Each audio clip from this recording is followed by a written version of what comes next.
Hey, Mary. Hello. Whoops. Hi. Hi. Hi. Hello. Hello. Nice to meet you sort of in person.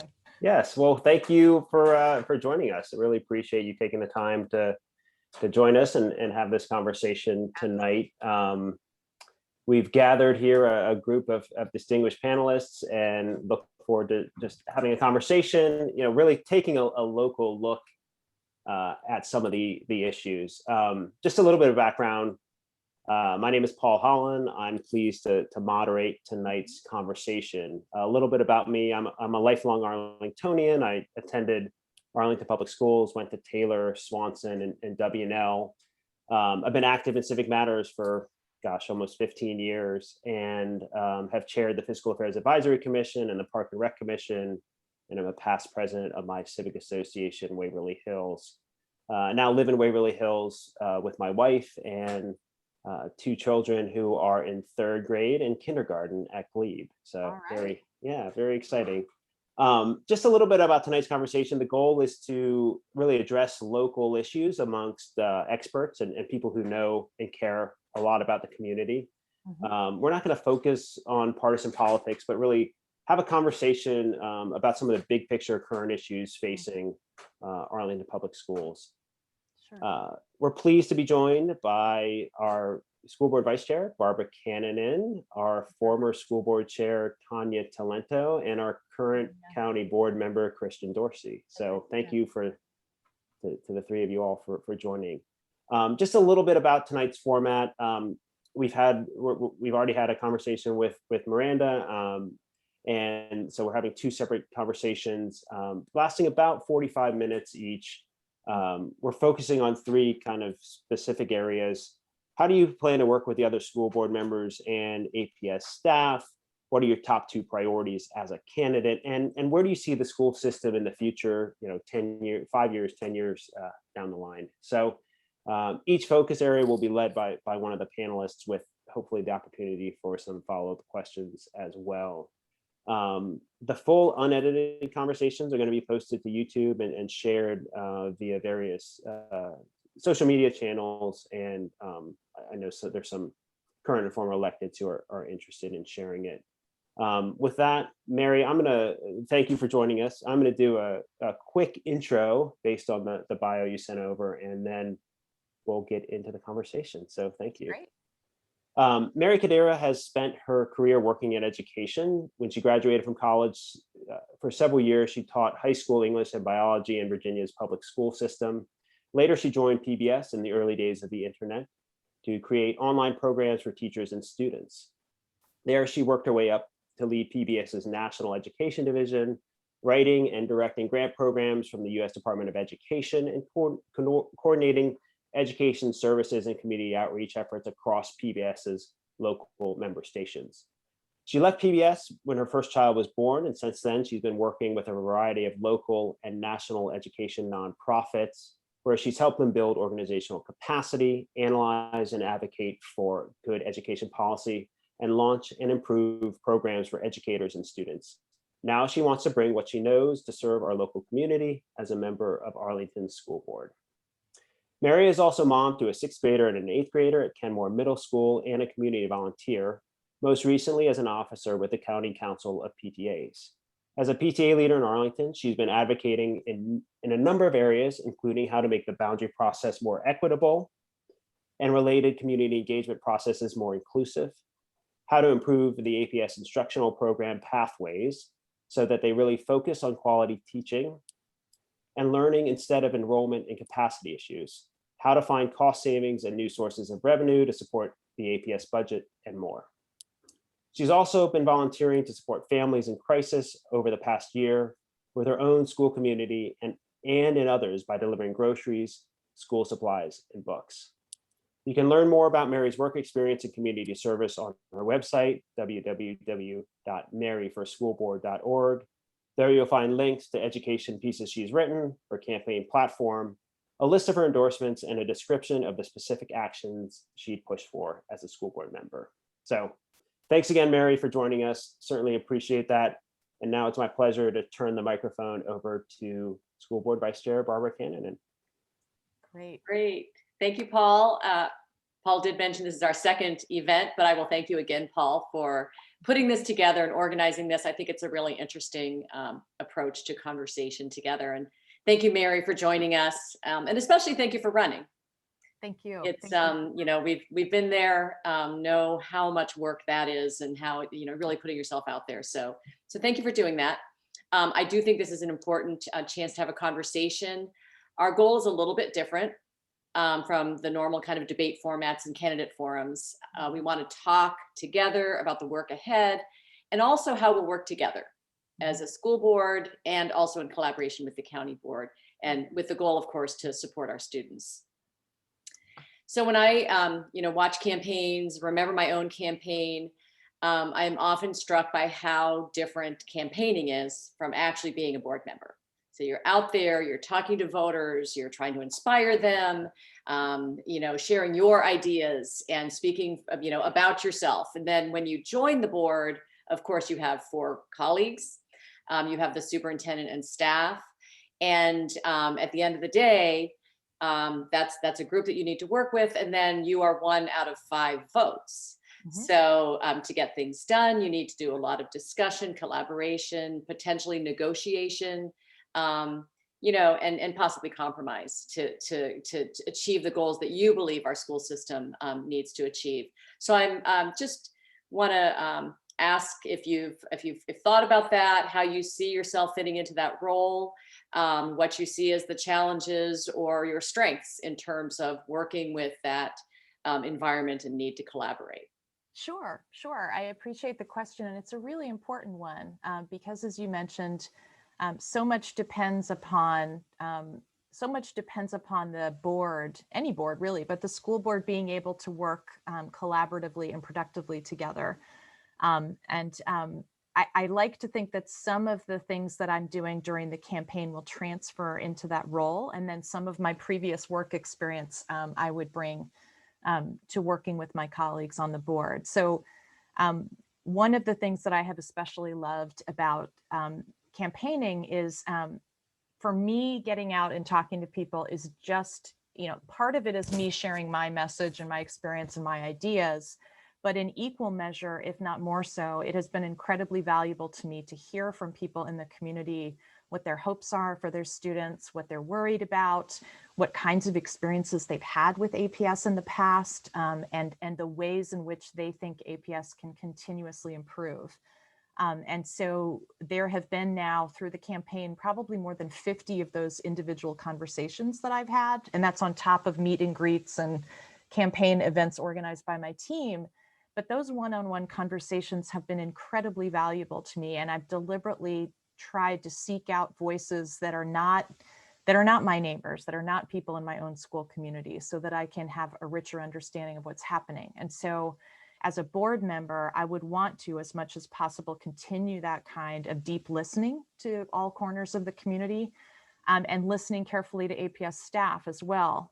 The third group that I think deserves careful listening are our citizen advisory councils, some of which report to the school board and some of which report to the superintendent, but all of which are staffed by incredibly dedicated, thoughtful people who can provide, I think, a really important, experienced and objective sounding board to the school board to say, here's what you're hearing from staff, here's what you're hearing from members of the community, and here's what this body of people who have come together and really studied and deeply engaged in certain issues, this is what we can tell you that we're seeing.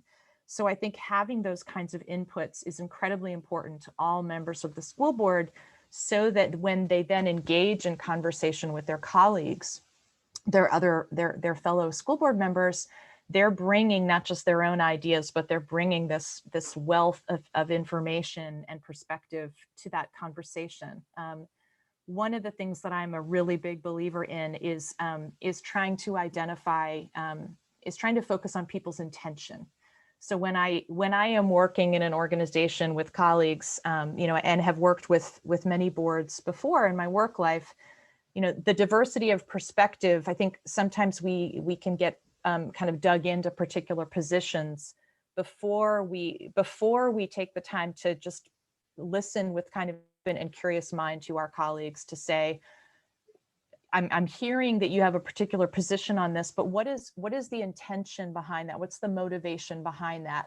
And I think when we can unpack people's motivations, in terms of positions they're taking or opinions they're voicing, we often discover that we share motivations and intentions that are not coming through as strongly in kind of final positions or debate style of interaction that we can have with colleagues. And so I think an important step is to really is to try to come to a really careful understanding of other people's intentions, and then to try to develop a shared intention among the group. What is our shared goal? And if we're always in the school board, if we're always looking with the lens of trying to do what's best for students and all students, I think that that's a valuable kind of compass point that the board can work towards. But I'm in my work life, I'm a huge believer in collaboration and in careful listening and in respectful dialogue. It has been a big concern for me that the kinds of exchanges that have happened this year during school board meetings and in exchanges between the board and the public have grown so heated and so divisive, because I don't think anyone is well served by that. So so what I would hope to do on the board is to really try to clarify among board members and between the board and the community, what are the norms and values of our engagement with each other? I think a lot about different online communities that have rules of engaging and norms.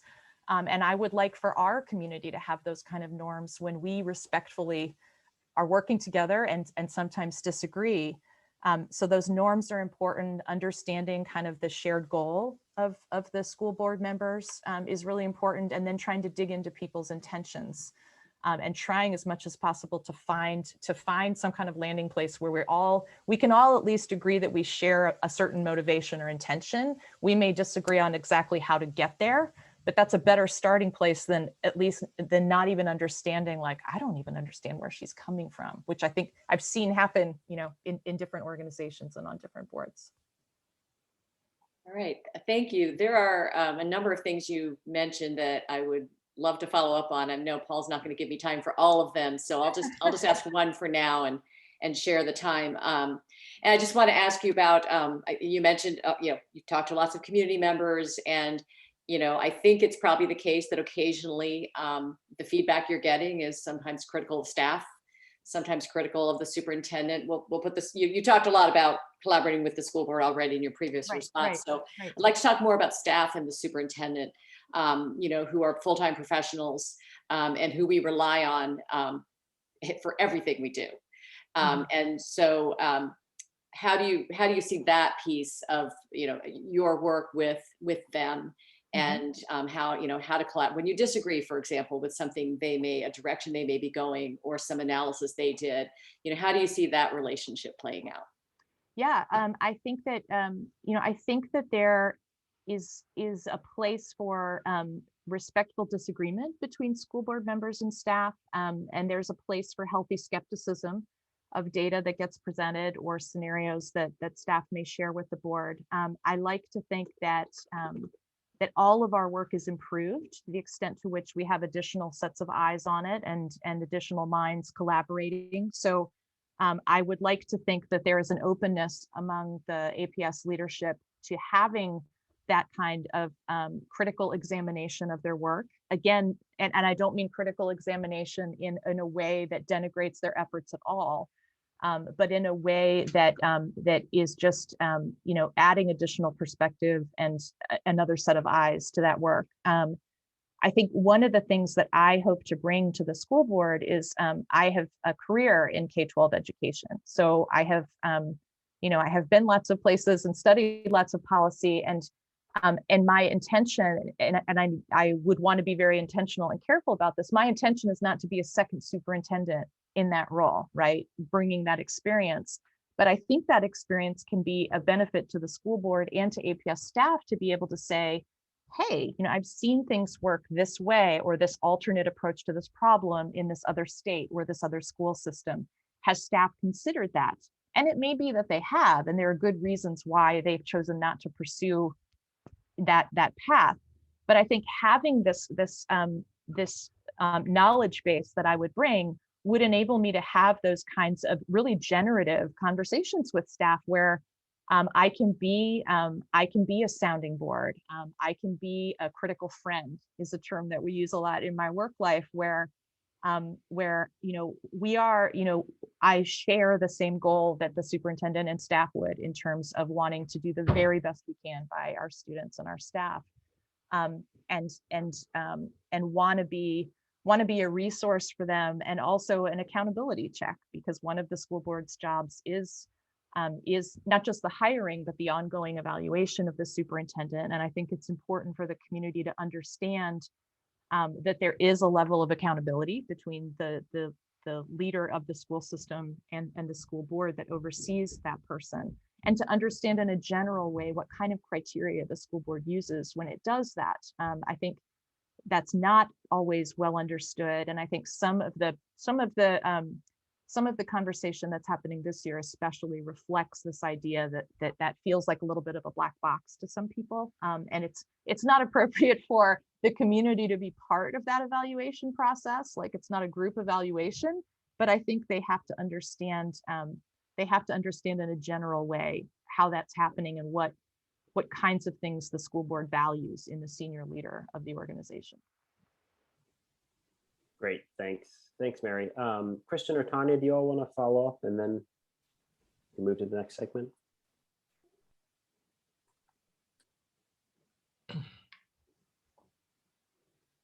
I'm good. Okay. Well, good. Well, thank you. Tanya, I'll turn it over to you to ask a couple questions. Okay, great. So first, thank you, Paul, and thank you for inviting me to be part of this discussion. I really appreciate this opportunity to really engage candidates in a way where they don't have time limits on their answers, and we actually have to get a chance to have a conversation. And Mary, I really look forward to learning more about you as a candidate. I appreciate the discussion you just had with Barbara, the focus on collaboration, and really understanding that you will be one of 5, 20% of a vote, and need to work with each other, find common ground, understand that you may disagree. I appreciated hearing how you would bring the community voice to the table, which I think is part of our job as school board members when you serve in that capacity.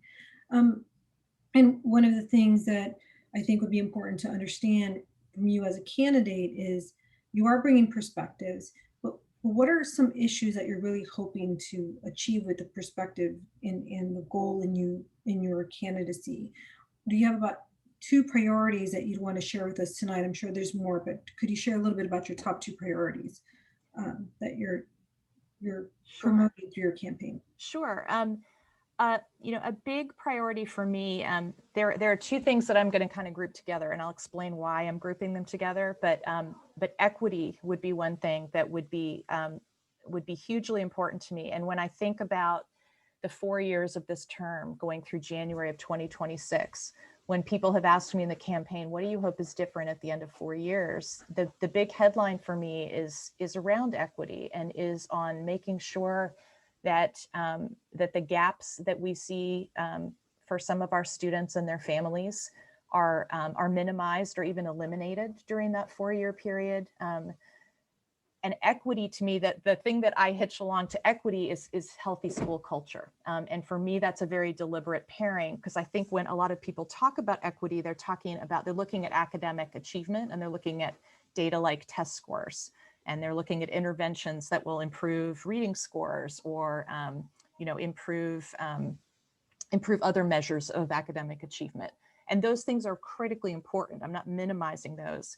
But to me, if we focus solely on that, and I'm thinking also about when we get kids back into school buildings in the fall and full time, and we're talking about, the popular term is learning loss when we talk about kids who may have fallen behind certain benchmarks academically. If we jump to that step and we're not also thinking about school culture, I think we've missed a really important step. And as I understand, in my experience in education, when we're asking kids to learn, we're asking them to take risks. And for some of our students who struggle a little bit in certain subjects, learning feels really risky. And I don't think that kids will do their best learning unless they are in an environment where they feel valued and capable and supported and safe.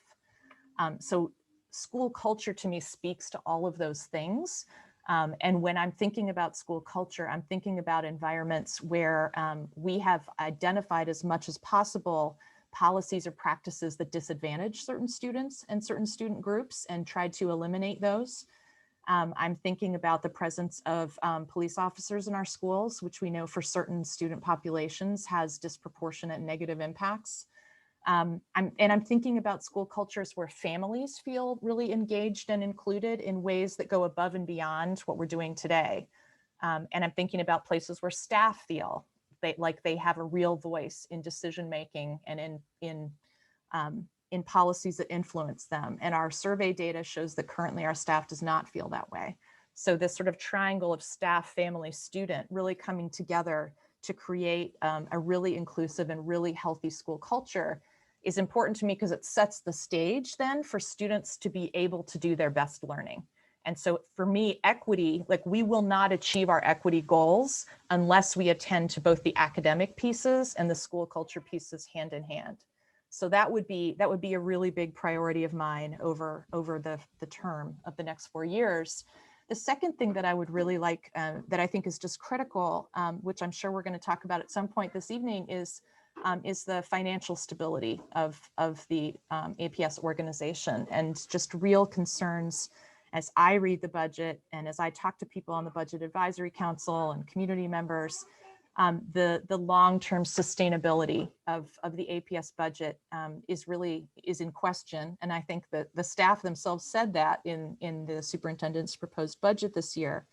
And I'm extremely concerned to see the projected gap growing to more than $100 million by FY25. And that's, if we believe that we're in a situation right now where we're having to have difficult conversations about cuts and how to make that work, within 3 years' time, those conversations are going to hit a whole different level of seriousness. So I'm very concerned about trying to get the organization to a more sustainable place. Within that, a big priority for me is staff compensation. I am concerned about long-term our prospects for keeping our most talented staff members if we are not able to remain competitive with surrounding school districts. That's a lot of financial work ahead of the school board and the APS leadership, and I imagine also working very closely with the county board in some of those difficult conversations. Thank you, Mary. Thank you for sharing your priorities with us. I know there's probably more, but the top two. But I want to pivot a little bit on that. You campaign for about a year before you actually join the board. And so if you win, you'll be joining January 1st of 2022. Yep. And you'll really be coming in the middle of a school year where a lot of things are already in motion. You're about 6 to 8 weeks out before the superintendent presents his proposed budget, and then you're in the height of budget season. And next year, school year in particular, that'll be immediately followed by the 10-year adoption of a 10-year CIP. Yep. You're also coming in after after school board policies review, update, and development calendar has been set. So you might be in the midst of adopting some policies that may be controversial in the community, or have a lot of community engagement. And so you have these priorities in mind, but when you come in, you have all of these school board responsibilities that you have to immediately tackle. And these are annual responsibilities, things that you're required to do annually. Mm-hmm. So how are you looking to prepare for that? How do you plan to be ready to come in and just really start engaging on that? Mm-hmm. Understanding your priorities are there, but having to recognize that this work is also all encompassing, and school board, the responsibility of school board is what we have to do every year. So if you could talk a little bit about how you're looking at that and preparing for it, or how you've thought about it. Sure. Yeah, sure. I think that's why the very things that you cite and recognizing, I've thought a lot about what will January 2022 look like. And it will be, as you said, about 1 month before FY23 budget gets presented to the school board. And hopefully that we will be out of the worst of the pandemic crunch. We may still have students in virtual learning at that point. There'll be a lot of pieces in play next January. So my job as a candidate, I think, is to be ready to hit the ground running the minute that I would take office. And so what I am doing to prepare for that is I have been doing a lot of reading and a lot of meeting with people who are actively working on these issues. So I have been, I read the budget and then I read parts of it again. And then I talked to people on the Budget Advisory Council, and I am reaching out to other people who have past experience on the school board to get their perspective on structural budget issues. I have read program evaluations for students with disabilities and for our English learners, because when I assume office in January of 2022, if I'm lucky enough to be elected, I assume responsibility for the improvement of programs for those populations, along with APS leadership, and that, the special legal obligation of the Department of Justice settlement, which is binding to future board members, right? So board members better read that and understand what they're obligated to do. So that's one of the reasons why it has been so important to me to reach out to leaders in advisory councils of, ACTL, the gifted services, the Superintendent's Advisory Council on, I always get this acronym wrong, Immigrant and Refugee Student Concerns. It has a very long name, but a very important job. I'm trying to reach out to people in all those groups to understand what they're seeing and what they anticipate for the next school year, so that I'm ready when I would step in to be a knowledgeable contributor on the school board. And then the other piece of that I think is really essential is one I mentioned earlier, which is, I think anytime somebody comes into a new role in an organization, and this has been my experience as a leader in different nonprofit organizations, there is a period of really careful listening and observation to understand the group dynamics, to get a sense of the lay of the land, to ask questions about institutional memory. So there's a period of needing to be a quick study and to be a careful listener and a really thoughtful student of how organizations function. And that's, those are practices that I would want to bring as I get to know colleagues on the board and understand what's at play. The last thing I would say is just that, in my role in CCPTA this year as one of the officers, we are fortunate to meet with the superintendent and school board members and county board members at our membership meetings each month. And we have the opportunity to talk with them about a wide range of issues. And those are usually issues that PTA leaders from across the county are bringing up that are issues of concern. And we engage regularly in policy reviews of school board policy. So as the executive board of that body, we're looking at policies that are under review, and we're talking about those in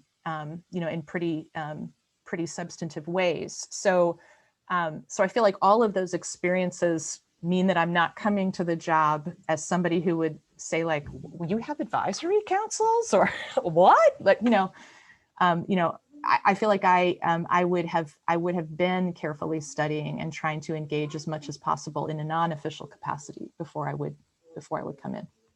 Thank you, Mary. I appreciate you engaging in that discussion. And I'm just watching our time, so I'm going to turn it over to Paul to enter into their. Sure. I think we're good. Barbara said she wanted to ask a follow-up, so I'm going to turn it over to Barbara before we leave the question. Thank you.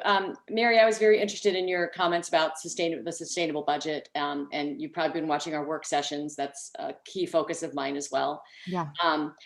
I'd like to talk a little bit, though, about, and I know, by the way, it's Christians also very concerned. We're all very concerned about sustainability. And you said that you think it's structural. And I'd like to talk about that a little bit because, frankly, we had, faced about a $40 million deficit this year. Frankly, you could also point to the fact that county revenues were flat while our needs have continued to grow, right? Yep. We need to compensate our staff.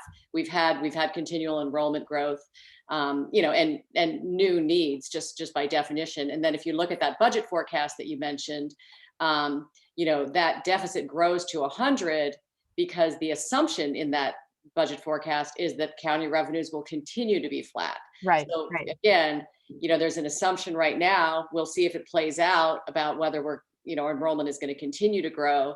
That's baked in. There's an assumption, of course, that we need to continue to compensate our staff, but there's also an assumption that we have zero new revenues.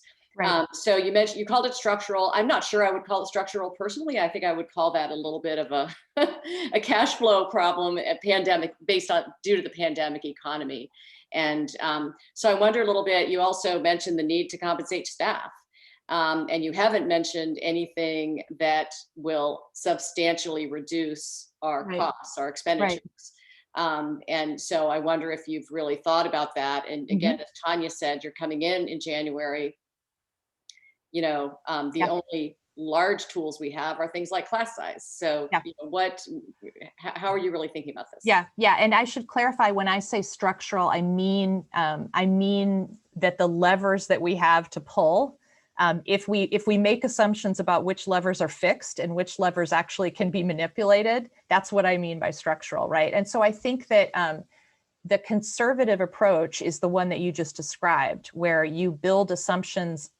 The conservative assumption would be, let's make the assumption that revenue is flat and that we are going to be following a certain trajectory with enrollment growth. I think that is the most responsible and conservative set of assumptions that you can make in forecasting the budget. So that feels right and appropriate to me. What I'm seeing when I look at the budget and when I study what other school systems are doing to try to balance their budgets across the country is that I feel like there are options at our disposal that we haven't exercised in terms of trying to cut, to cut costs and to be as efficient as possible with our spending. And some of these things are things that I wrote to. So I wrote to Leslie Peterson, the Assistant Superintendent of Finance, in January.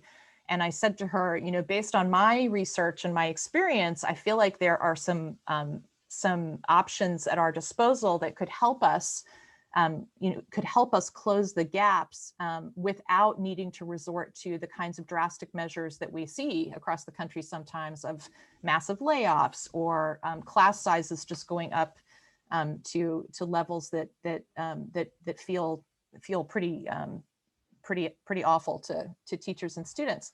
Outside of those drastic measures, there are others that we can take that I'm seeing in other school systems. I mean, so one, just for the purposes of time, I won't go into all of them, but I sent them all to Leslie and was a little bit disappointed I didn't get any response back, because I felt like I was trying to lay out some tools for staff to consider before they had to go and give the proposed budget to the school board. But one of them, by way of example, is that rather than go to the step of increasing class size, what has been done in a lot of districts is to try to maximize scheduling efficiency within existing class size limits, or go to a class size average at a school approach. And there's more detail about those that I can explain tonight. But there are particular methodologies attached to those. And so if your class size limit is 25, the idea in general terms is to try as hard as you can not to leave any class at 18, 19, 20, but to get as close to that 25 ceiling as you can.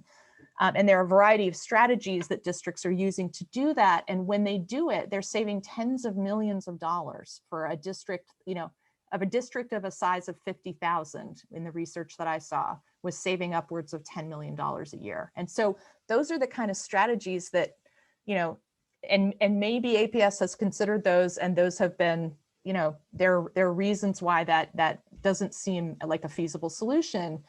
But the Budget Advisory Council put out a call to the public to say, if you have ideas, I went and did some research to augment what I already knew, came up with ideas, shared it with APS staff. And I think, the call should be out for all good ideas that would be more palatable to the community and to the board and staff than the drastic measures I was describing earlier. So I think that there are some things that perhaps we haven't tried. I'm not sure, because I didn't get that response back from Leslie, but I don't think it's the case that we've exhausted every measure that we could.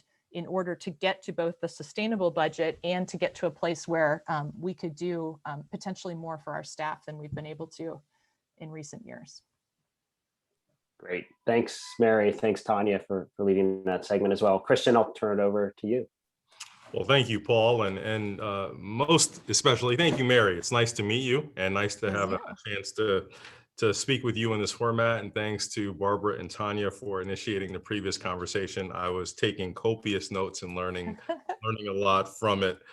So I'd like to sort of shift our focus towards the future a little bit. And I appreciate your talking about equity as something that you would like to make significant progress during a 4-year term if you were elected. And I'd like to maybe even take a little bit of a longer time horizon view and tell us where you think APS should be headed. And you can frame that thinking about it in qualitative or quantitative terms. You can be thinking about curriculum, the instructional delivery model, whatever. Where do you want to see us 10 years from now? And what are those things that you're going to need to put on the agenda in addition to opportunity gaps in school culture and sustainability to sort of get us to that vision? I love that question. And I'm sad that we don't have till like midnight to talk about that because it's such a wonderful question. If I'm thinking about 10 years out, the things that I would love to see for APS, and when I say these things, I want to be clear that I'm not saying that there's a complete absence of these things today, right? I'm thinking about just in the vein of continuous improvement, what I would like to see. What I would love to see in APS is a shared understanding across the whole community of the outcomes that we want for our students. I think that those things are enshrined in different documents that we have today, right? In the strategic plan or in policy or, but what I would love to see is a community conversation about what kind of outcomes we hope all students will have by the time they leave APS. And those are academic outcomes, those are social emotional, those are dispositions, those are lots of things, right? With the goal of students really being able to thrive in their adult lives and to contribute to our democracy, and to be engaged citizens in their communities. So having that kind of shared understanding of what kind of outcomes we want for all students, I think we back from that. When I think about, like, in education, we talk about backward design of what you want the outcome to be, and then you design backwards to the actual thing you're going to be teaching. And I think, so when I think about the outcomes, I think then we're designing backwards to talk about, well, what kinds of instruction are going to support students developing those knowledge, those skills, those dispositions. And there are lots of styles of instruction, but we want to identify those that we think particularly lead to the kinds of outcomes that we want for all kids. And then we want to make sure that we have a teaching staff that is well-versed in those types of instruction, and that we're making sure that we're offering those in a deep and consistent way across all of our schools. So no matter which school your child goes to, we're all pointing in the same direction, and there may be unique things about your school community, but that there's some kind of core set of values and outcomes that we all have agreed upon that we're pointing towards. And then instruction is really driving it. We've had a lot of discussions lately in the community and in APS about the need for seats in our enrollment projections and our facilities. And seats are important, but I'm much more concerned about what happens in the seats, and the kinds of experiences we're providing for all students, so that they're graduating with those kinds of outcomes that will help them thrive. And so I believe that what I have seen so far from our new superintendent makes me really hopeful that he has that kind of instructional vision and leadership. And that he will be driving, he'll be driving us forward with instruction top of mind.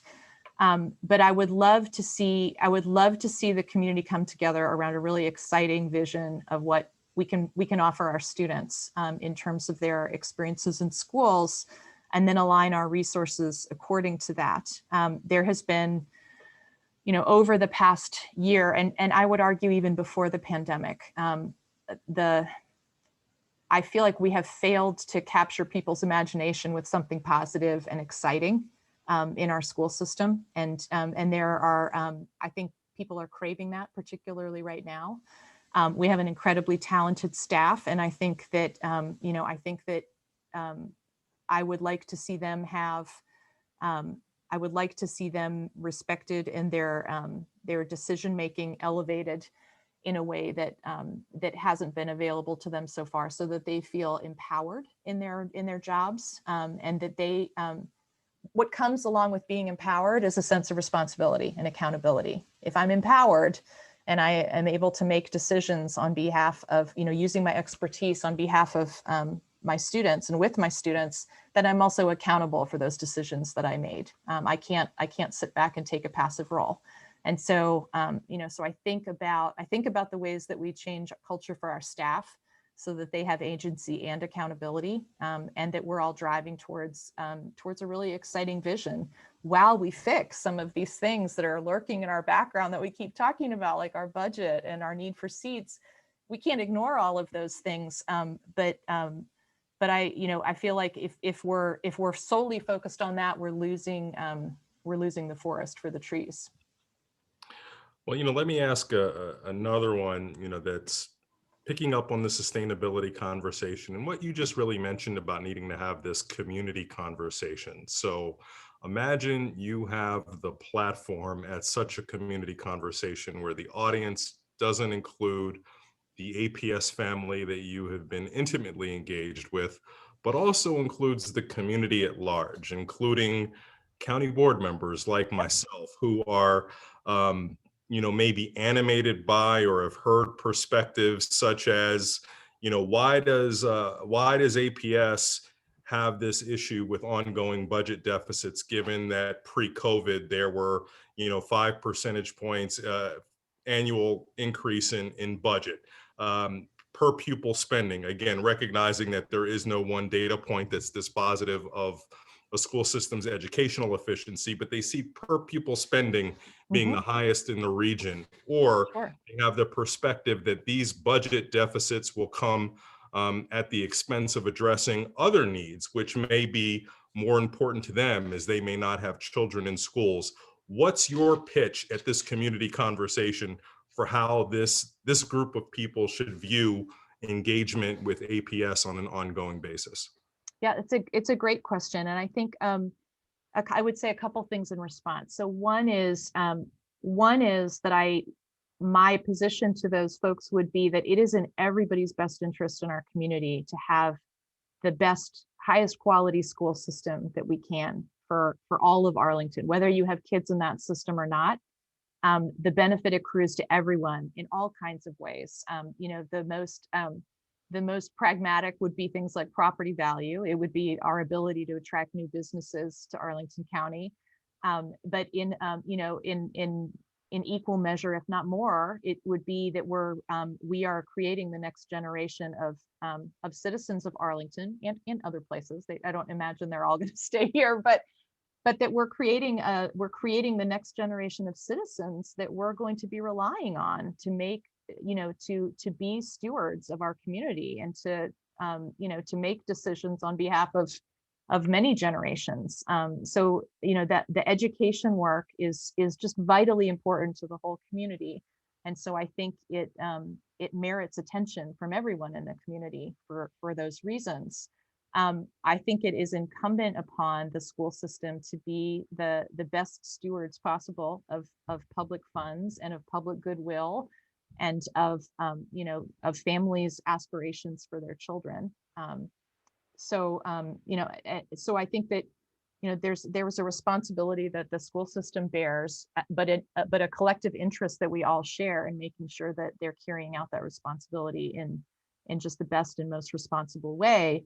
The other thing that I find really inspiring, frankly, about Arlington is the volunteer commitment of so many people in our community whose kids have long gone from this school system, and they're still serving on advisory councils and in all kinds of capacities to support our schools. And there is this wealth of knowledge and history that they're bringing to that role, which is really commendable. And so, I think that to me demonstrates in a very tangible way this idea that in Arlington, I think in large measure, we do see our education system as a shared privilege and a shared responsibility. And so, so those would be the kinds of messages that I would carry out in a larger community conversation. Great. All right. Thank you, Mary. Thanks, Mary. I'm actually going to take moderator privilege and ask one follow-up question. Could you just describe your management style? I mean, I'm curious, you've talked about your experience in education and working with nonprofits. What is your management style? What would you bring as an individual to this position if you were to be elected? Yeah, I would say in terms of thinking about my different management experiences, and I would say that my style is to really try to identify the strengths and the contributions of everybody on a team, and then do what I can to support their ability to leverage those strengths as fully as possible. So I am not a manager who's going to come in and issue an edict based on my own perspective or my own knowledge. I'm certainly going to share what my perspective is and what my experience tells me. But I am continually learning and refining what I know based on good counsel from other people. And in a management role, I have felt very fortunate to be working with colleagues and employees who have been incredibly bright and incredibly committed, and have felt like they are in an environment where they can respectfully disagree with me and can share opinions that don't necessarily match mine. And that doesn't always win the day, but quite often they will see me, and I will be very explicit about saying, something you said really got me thinking, and I have a different perspective on this now because of what you shared with me. And I think those things, and then really clear expectations and follow through on commitment. So in addition to kind of creating that collaborative conversation, the expectation is that we're all going to work really hard. They're going to see me work really hard. I'm going to ask everybody in an organization to work really hard with me. And then, when somebody is working on something, there's an expectation that there's a commitment to that, and there's going to be follow through, and that's something that I'm going to look for. Thank you for that. Appreciate that. So we've kind of come to the end of our time on the conversation segment, but want to just say thank you. Do you just want to make a final pitch or any final remarks before I'm going to go into just some closing here? Sure. I want to take the opportunity to thank all of you for doing this. This has I know this is a bit of an experiment this year to try this kind of a forum and to try this different format. And I have really enjoyed the opportunity to talk with you and to try this out with you. And I think that it has definitely added something to the campaign conversation to be able to have this kind of conversation with current elected leaders and former elected leaders. Which are different than the kinds of questions that I get asked, in the typical candidate forum. So I just really want to thank you all for taking the time and for being so thoughtful in the questions that you've asked. I appreciate it. Great. No, thank you, Mary, and just want to say thanks to you for running. Thanks to your family, and certainly appreciate the sacrifice that they and you are making to make Arlington a better place to live. So thank you for that. I want to just say thanks to our panelists again, Barbara, Tanya, and Christian. Really appreciate your all's time tonight to have this conversation. The full unedited videos of tonight's event will be posted to YouTube shortly. I know a number of current and former elected officials and Arlington activists will be sharing them via social media and their email lists. So hopefully we'll get this out to the community and distributed. As a reminder, for voting in the school board caucus will take place from Monday, May 17th through Sunday, May 23rd. Voting will be open 24/7. during the week, and the voting will be available on a mobile compatible device. You can visit arlingtondemocrats.org/vote/SB caucus anytime between May 17th and 23rd to access the voting portal, and you can do that via computer, tablet, or mobile phone. The website also has details on in-person voting opportunities if you're not available or can't vote on a mobile device or a computer. So you can go to the website and find out those details as well. The caucus will determine the nominee for who will receive, not the nominee, but who will receive the support of the Arlington Democratic Committee, and it will be then that candidate will then go to the November 2nd general election. So thanks again for joining us. Mary, thank you again. Barbara, Tanya, Christian, thank you. Very much appreciated, and good night.